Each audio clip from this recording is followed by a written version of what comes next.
हिंदुस्तान में जहां हम कोरोना के इस युद्ध में लगातार जुटे हुए हैं और प्रधानमंत्री नरेंद्र मोदी की अगुवाई में पूरा देश एकजुट होकर आगे बढ़ रहा है, वहीं बहुत सारे अलग अलग तरह के लोग हैं जो अपनी बातों को सामने भी रखने की कोशिश कर रहे हैं।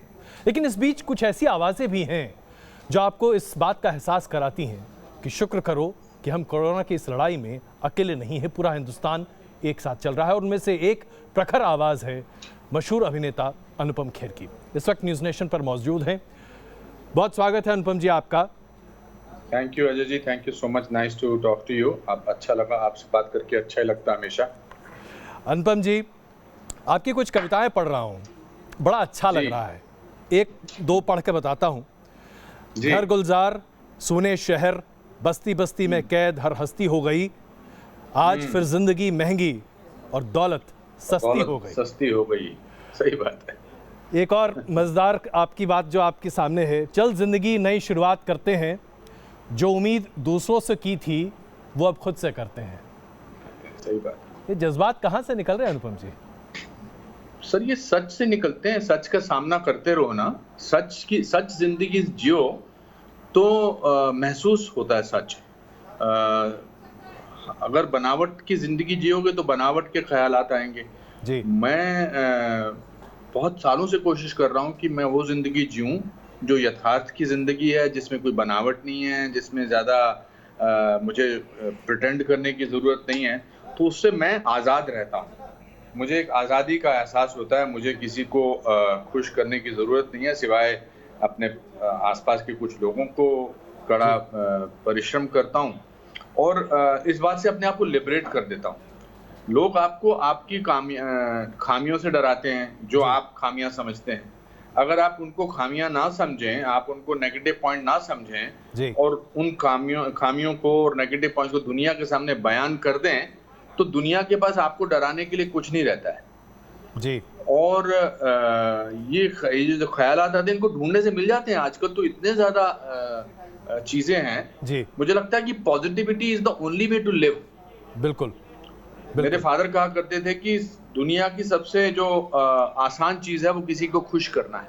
क्या बात। और उसमें कुछ नहीं लगता है उसमें कुछ नहीं लगता है जी। अब आपने सुबह फोन किया कल जी कि मुझे आपसे बात करनी है जी। अब मैं अगर मैं आपको और अपने बीच में एक प्रॉब्लम क्रिएट करना चाहता या अपने आप को इम्पोर्टेंस बनाना चाहता, तो मैं कहता जी आप अपने न्यूज नेशन के लोगों को बोल के मेरे सेक्रेटरी से बात कर रहे हैं, फिर होता कि मुझे बिना किसी बात का एक इम्पोर्टेंस का एहसास होता जी। आपने कहा मुझे करना है, मैंने कहा कल 8 बजे करते हैं। बिल्कुल। तो हल्का है ना, बिल्कुल बिल्कुल एकदम हल्केपन का एहसास होता है ना जी। कोई इसमें स्ट्रेस ही नहीं है।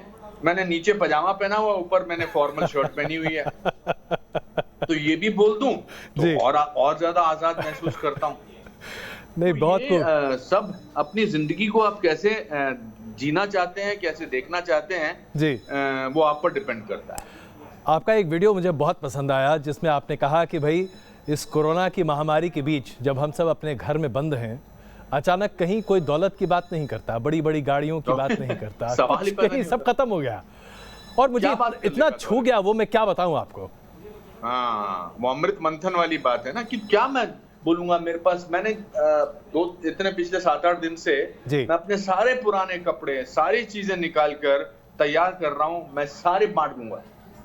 क्या बात? सिर्फ 3, 4, 5, 6 शर्ट्स जो मेरे को पसंद हैं वो मैं रखूंगा, बाकी भी पसंद है और बहुत सारी नई चीजें हैं, मगर किस काम की है?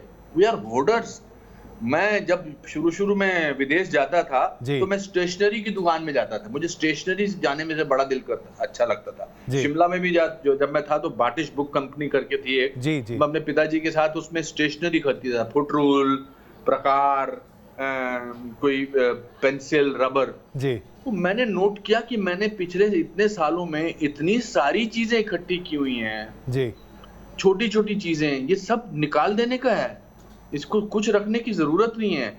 आज कोई पूछता थोड़ा है कि आपके पास क्या है। बिल्कुल, आज कोई पूछता ही नहीं है कि मेरे पास कौन सी गाड़ी में जाता हूँ, सब गाड़ियां खड़ी हैं सबकी। पैदल चलने वाला ज्यादा इंसान आजाद महसूस कर रहा है। बिल्कुल, आपके पास चाहे रोल्स रॉयस है, चाहे होंडा सिटी है या हीरो साइकिल है जी, आप औकात में हैं और आप सब बराबर के हैं। सही कहा आपने। तो शायद ये भगवान का बड़े पैमाने पर हमको सबक सिखाने का एक तरीका था और जो हम कभी ना सीखते। जी। और हमारी भी जो एरोगेंस थी ना थोड़ी बढ़ गई थी जी। वो जो एक बड़ा अच्छा शेर है कि वो जो एक शख्स तुझसे पहले यहाँ तख्त नशीं था, जी। वो जो एक शख्स तुझसे पहले यहाँ तख्त नशीं था, उसे भी अपने खुदा होने का इतना ही यकीन था। क्या बात, बिल्कुल बिल्कुल बिल्कुल सही कहा आपने। अब हम है ही नहीं, हम सब राजा भी हैं अपनी जिंदगी के जी। और रंक भी हैं। बिल्कुल। ऐसे में अनुपम जी, आपका ये वीडियो भी मैंने देखा जो आपने ट्विटर पे डाला, उसका एक हल्का सा अंश पढ़कर बता रहा हूँ। नमस्ते जी, हमारे देश में कुछ न कुछ घटिया प्रवृत्ति के लोग हैं, हर देश में हैं, लेकिन हमारे यहाँ कुछ स्पेशल हैं। गिने चुने दोबारा घूम घूम कर आते हैं। लॉकडाउन से 95% लोगों को कहीं कोई दिक्कत नहीं है, लेकिन ये देश की बेइज्जती का कोई ना कोई बहाना ढूंढते हैं। ये क्यों लिखा आपने और क्या नहीं, मैं पिछले दिनों कुछ वो भीड़ के वीडियो आ रहे थे, भीड़ के वीडियो दिखाने की कोशिश कर रहे थे कुछ सामूहिक रूप से कि देखो जी हमने लॉकडाउन किया हुआ है, मगर किस तरह तो और ये जाने पहचाने लोग हैं जी। इनको एक सेंस ऑफ रिस्पॉन्सिबिलिटी दिखानी चाहिए, एक उत्तरदायित्व दिखाना चाहिए। एक अनपढ़ गंवार आदमी इस तरह की हरकत करे तो समझ में आता है कि इसको समझ ही नहीं है जी। उत्तरदायित्व वाले लोग हैं ये। सरकार को, लोगों को, हजारों करोड़ों डॉक्टर्स को, पुलिस कर्मचारियों को, म्युनिसिपैलिटी के लोगों को जलील कर रहे हैं, उनके अनथक प्रयत्नों को छोटा महसूस करा रहे हैं जी। कहीं से कोई एक चीज ढूंढ लेते हैं, देखिए यहाँ पर कुछ नहीं हो रहा है, ये देखिए यहाँ पर पुलिस डंडा मार रही है। अरे डंडा मार रही है, पकड़ पकड़ के पीटना चाहिए जो इस में भाग ले रहा है, जो इसमें किसी भी किस्म से इस तरह की जो हरकत कर रहा है जिससे बाकियों की जिंदगी को खतरा हो सकता है। बिल्कुल। कितने हम कितने इतने 130 करोड़ लोग हैं और कोशिश कर रहे हैं हम किसी तरह से सोशल डिस्टेंसिंग करके कि हमारे लोग यहाँ मारे जाने वाले लोगों की संख्या कम हो। बिल्कुल। लेकिन मुझे लगता है कि कुछ लोगों को लगता है कि ये संख्या बढ़ेगी तो इसमें सरकार की बेइज्जती होगी। तो ये मेरी टिप्पणी उन लोगों के लिए थी जी। और उनको भी अलग करना बहुत जरूरी है, नहीं तो वो अपने उनको लगता है कि अगर हम पर टिप्पणी नहीं हो रही है तो हम सच कर रहे हैं। अरे किसी समय तो आपको अपना एजेंडा छोड़ना पड़ेगा। बिल्कुल। इस समय देश की बात सबसे ज्यादा जरूरी है। Politics is not important at all, in fact the whole world has come together. बिल्कुल। The whole world has come together and there are people who are doing amazing work. उनकी सराहना करनी चाहिए, पुलिस की हेल्प करनी चाहिए, डॉक्टर्स की help करनी चाहिए। डॉक्टर्स दिन रात लगे हुए, nurses, ward boys, municipal corporation के सफाई कर्मचारी, ये कितना काम कर रहे हैं। बिल्कुल। और आप ये मंद मुस्कुराते हुए ये डाल रहे हैं कि देखिए सर ये है लॉकडाउन। अरे भाई ये कोई तरीका है? ये क्या महसूस कराना चाहते हो? अनुभव जी, आपको लगता है कि एक फिक्स्ड माइंड के लोग हैं हमारे देश में जो हर कीमत पर मोदी सरकार के अथक प्रयासों को बस किसी तरीके से ध्वस्त करने के एजेंडे पर चल रहे हैं, चाहे किसी भी तरह से? कुछ नहीं होने वाला उनका, कुछ नहीं होने वाला। मोदी जी अगले 25 साल तक रहने वाले हैं भारत के प्रधानमंत्री जी। भगवान उनको स्वास्थ्य रखे जी और उनको दीर्घायु दे, क्योंकि जो काम उनको उस समय देश को अगर किसी ने एक दिशा दी है या एक सेंस ऑफ सिक्योरिटी दी है तो वो मिस्टर नरेंद्र मोदी। बिल्कुल। आप इमेजिन करिए कि अगर इनकी जगह इस समय कोई और प्रधानमंत्री होता जी, पहली बात तो उनकी बात सब सुनते हैं। बिल्कुल। यू सी, जब हमने वो उसकी रिहर्सल की थी तो सारा देश जो था वो बंद। बिल्कुल बिल्कुल। और पिछले इतने दिनों से भी ये 3 हफ्ते का जो हमने ये लॉकडाउन किया है, इसमें भी लोग जो हैं बहुत साथ दे रहे हैं, कोशिश कर रहे हैं, अपना उत्तरदायित्व निभाने की पूरी कोशिश कर रहे हैं। लोगों को इस बात से भी परेशानी है कि प्राइम मिनिस्टर इसको क्या प्रधानमंत्री फलाना कोष क्यों बनाया जा रहा है जी, इसको भारत सरकार का ऐसा क्यों नहीं किया? तो मेरा तो इसके पीछे लॉजिक है जी कि भाई प्रधानमंत्री मोदी तो नहीं लिखा, इसका मतलब इनको पूरी उम्मीद है जी कि अगले 20-22 साल तक इनका कोई प्रधानमंत्री नहीं आने वाला। सही बात कि प्रधानमंत्री का जो पद है जी वो अभी मोदी जी से जुड़ चुका है जी। वरना इस बात से क्या परेशानी होनी चाहिए कि हम कोई इतने सालों तक तो किसी एक परिवार का ही हर जगह नाम होता था, चाहे वो स्टेडियम हो, चाहे वो कोई बुद्ध हो, चाहे वो एयरपोर्ट हो, चाहे वो कुछ भी हो, जहां भी देखो एक परिवार का नाम आता था जी। अब हर योजना का नाम प्रधानमंत्री पर, और प्रधानमंत्री अगर 5 साल बाद किसी और सरकार का हुआ तो भी प्रधानमंत्री होगा। बिल्कुल। मगर इनको इतना यकीन है जी कि प्रधानमंत्री और कोई नहीं बनने वाला, तो इनको उससे भी परेशानी होने लगी है। खेर साहब, आज दिल्ली में जो बीते 2 दिन से हम देख रहे हैं, ऐसा लगता है कि दिल्ली अब कोरोना का एपिसेंटर बनता जाएगा, क्योंकि 400 से ज़्यादा लोगों को सस्पेक्ट किया जा रहा है कोरोना के, 24 पॉजिटिव केस आ चुके हैं। तबलीगी जमात की ये बैठक, इस तरह की बैठकें जो आयोजित कर रहे हैं, कैसे निपटा जाए इन लोगों से? सख्ती से, बहुत सख्ती से। एक बड़े फेमस लेखक हैं, मैं हैरान था उनका आज ट्वीट पढ़ के। जी। उन्होंने लिखा कि अरे देखिए, एक फलानी जमात के किसी ने जो है वो क्या कहते हैं इसको, इनके खिलाफ वो फतवा जारी कर दिया है और मैं इसका समर्थन करता हूं। अरे फतवे को नहीं आप समर्थन करिए, आप सरकार के फैसलों का समर्थन करिए भाई। बिल्कुल। और उनके साथ तो बहुत ही सख्ती से पेश आना चाहिए, क्योंकि आप सिर्फ 2-4 लोगों की नहीं, पूरे राष्ट्र की इस समय खतरे में डाल सकते हैं सेहत। और दिल्ली में कैपिटल है, दिल्ली में सारी सरकार है, बाकी लोगों की भी सरकारें हैं, दूतावास हैं। We can't afford to do something like this। तो ये क्या हो रहा है? अभी वो कह रहे हैं कि केस कर दिया, और मैं बार-बार देख रहा हूँ कि पता नहीं कहां से कुछ लोग जो हैं वो आके इन जगहों पे रह रहे हैं। हाँ। जो अंतरराष्ट्रीय लोग हैं, जिनको वीजा कुछ टेम्परेरी मिला है जी, और सडनली वो वहां पर यहाँ पर रह रहे हैं। ये कौन है? ये लोग कौन है ये जो आ रहे हैं? हमारे खुफिया विभागों को, चाहे वो इंटेलिजेंस ब्यूरो है, चाहे सीबीआई है, चाहे सीआईडी है, दे शुड बी वेरी उनको बहुत सचेत रहना बहुत जरूरी है उनके लिए। आपको लगता है कि इसके पीछे कोई एजेंडा भी हो सकता है? क्योंकि ऐसी बातें आ रही हैं धीरे धीरे सोशल मीडिया पर। तो आमतौर पे देखिए, मैं कॉन्स्पिरेसी थ्योरी में ज्यादा विश्वास नहीं करता हूँ, बिकॉज मुझे लगता है कि वो गॉसिप मॉन्गरिंग होती है। बट जो भी ऐसा कर रहा है, उनके साथ एक बहुत ही सख्त तरीके से पेश आना चाहिए। उनके साथ कोई भी किस्म की जो है, किसी भी किस्म की रियायत बरतना जो है वो गलत है। ऐसे में the law and the law enforcement departments should really behave very strictly with these people. There should be nothing, no, कोई रियायत नहीं। अनुपम जी, अभी एक वीडियो वायरल हुआ उत्तर प्रदेश के मुख्यमंत्री योगी आदित्यनाथ जी का, जब वो वीडियो कॉन्फ्रेंसिंग के जरिए डिस्ट्रिक्ट मैजिस्ट्रेट से बात कर रहे थे, और नोएडा, जहां हम सब टेलीविजन चैनल का स्टूडियो है, नोएडा के डीएम को अच्छी खासी फटकार लगा रहे थे कि आप नोएडा को ठीक से देख नहीं रहे, क्योंकि यूपी में सबसे बड़ा हॉटस्पॉट नोएडा ही है कोरोना वायरस को लेकर। क्या आपको लगता है कि इस तरह के एडमिनिस्ट्रेटर की आज बड़ी आवश्यकता है, और दूसरे प्रदेशों के मुख्यमंत्रियों को भी समझ लेनी चाहिए, सीख लेनी चाहिए इससे? ऑफ कोर्स, उसमें क्या परेशानी है?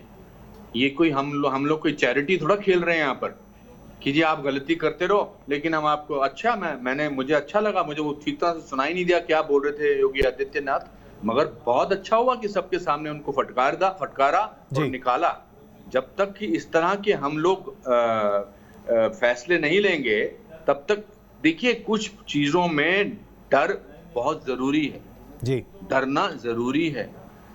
हमारा स्कूल का प्रिंसिपल स्ट्रिक्ट होता था, क्लास टीचर प्रिंसिपल स्ट्रिक्ट होता था, स्पोर्ट्स का टीचर स्ट्रिक्ट होता था, तो उस क्लास का जो रिजल्ट होता था अच्छा आता था जी। जहां पर वो स्ट्रिक्ट नहीं होते थे, उधर क्लास जो थी सत्यानाश में होती थी। बिल्कुल, ये वो पॉलिटिक्स अभी खत्म हो गई। ये पिछले 70 साल से जो पॉलिटिक्स चलती थी ना, जो एक फिल्मों में जैसे दिखाते थे पॉलिटिक्स जी, today is the politics of deliverance. आप डिलीवर करो तो आप बरकरार रहोगे, आप डिलीवर नहीं कर सकते हो जी, तो आप बरकरार नहीं रह सकते हो। मैं अमेरिका में रह रहा था अभी, तो वहां पर भी जो हमारा इंडिया का मिशन है जी, या चाहे वो अकबरुद्दीन जी हैं, चाहे वो हमारे दूतावास के बाकी लोग हैं, वो इतने मेटिकुलस तरीके से काम चल रहा है सब जगह, जिसको देख के गर्व महसूस होता है। फाइनली कहीं जाकर अब हम उस दौर से गुजरे हैं जहां आज हम पूरे विदेश में एक बहुत ही सख्त और एक बहुत ही अच्छी अपनी हमने एक जगह बनाने की पूरी संभावना पर आए हुए हैं जी। There should be no leniency against anybody. अगर नॉर्मल तरीके से नहीं समझ रहे हैं जी, तो बेइज्जती करके समझिए। आप बेइज्जती कर रहे हैं ना, जो लोग चल रहे हैं उनको आप जमीन पर लिटा रहे हैं ना जी। जो लोग पकड़े जा रहे हैं लॉकडाउन में, बिल्कुल, जो लोग पकड़े जा रहे हैं लॉकडाउन में उनको आप हाथ में प्लेकार्ड्स पकड़ा रहे हैं ना कि हम गधे हैं, हम बेवकूफ हैं जी। तो उसी लेवल पर बाकी सरकारी कर्मचारियों के साथ भी ऐसा होना चाहिए। मेरा दिल जाता है पुलिस वालों के लिए जी, जिनके परिवार में लोग हैं, जिनके माँ बाप हैं, जिनके माता पिता हैं, क्या उनको नहीं लगता होगा यार मेरा बेटा जो है वो पुलिस का सिपाही है और वो सड़क पर काम कर रहा है, उसको कोई वो बल्कि हेल्प कर रहा है जी। क्या उसको कोरोना वायरस की पॉसिबिलिटी नहीं नजर आती? क्या जो सफाई कर्मचारी है उसके माँ बाप नहीं है, उसके भाई नहीं है, उसकी बीवी नहीं है, उसके बच्चे नहीं है जी।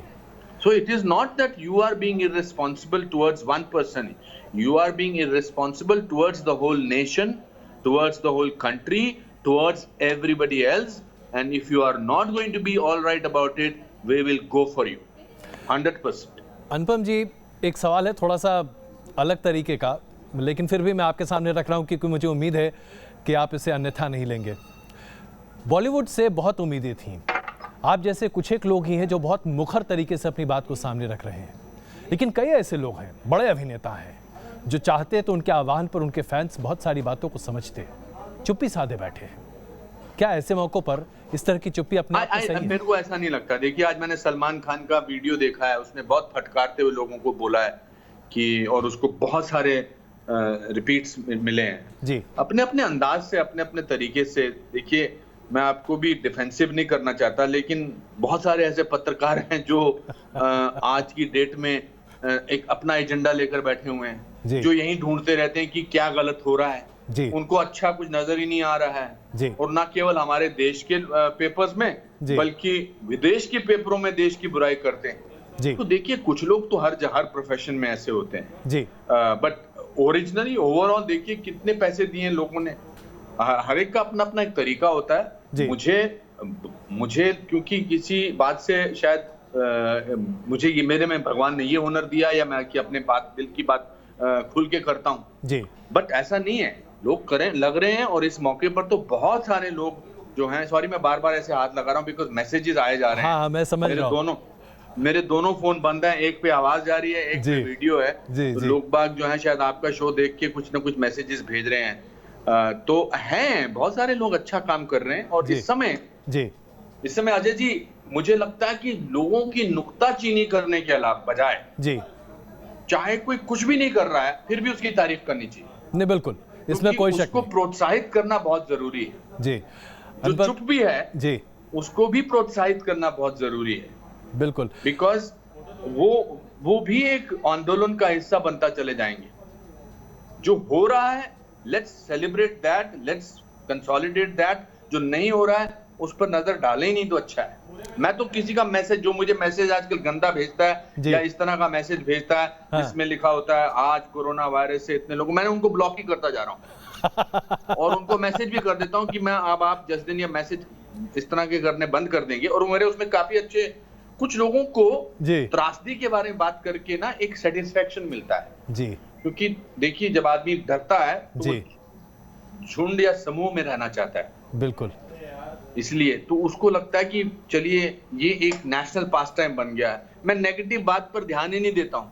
तो चलिए इस पॉजिटिविटी, मैं नेगेटिव चीजें सोचता ही नहीं हूँ। एक पॉजिटिविटी बात आपसे करता हूँ। आपका एक वीडियो देखा मैंने आपके ट्विटर पर ही, जिसमें बबल्स निकल रहे थे और आप बड़ा अच्छा गाना गुनगुना रहे थे। मैं आपसे गुजारिश करूं कुछ जो आपके मन में हो हमारे दर्शकों के लिए गुनगुना दीजिए, मजा आ जाएगा। मैं अभी नया गाना जो मतलब डालने की कोशिश कर रहा हूँ जी, उस पर कैरोके पर, वो मेरे को कल किसी ने मैसेज भेजा कि भाई आप अपनी डैडी फिल्म का गाना क्यों नहीं डालते हैं। क्या बात है, मैंने 2 बार देखी है फिल्म। वो मैं उसको कोशिश करता हूँ जी। क्या आपने क्या कहाँ फंसा दिया आपने यार, ऐसा मत करो। इतने अच्छी बातें कर रहा था, आप वो सब पे पानी फेर देंगे मेरी आवाज सुनकर। क्या बात कर रहे हैं आप, दर्शक इससे बहुत प्रोत्साहित होते हैं अनुपम जी, और खास करके आपके, मैं उसका वीडियोस का वो देखता हूँ कितने लोग उस पर लाइक करते हैं।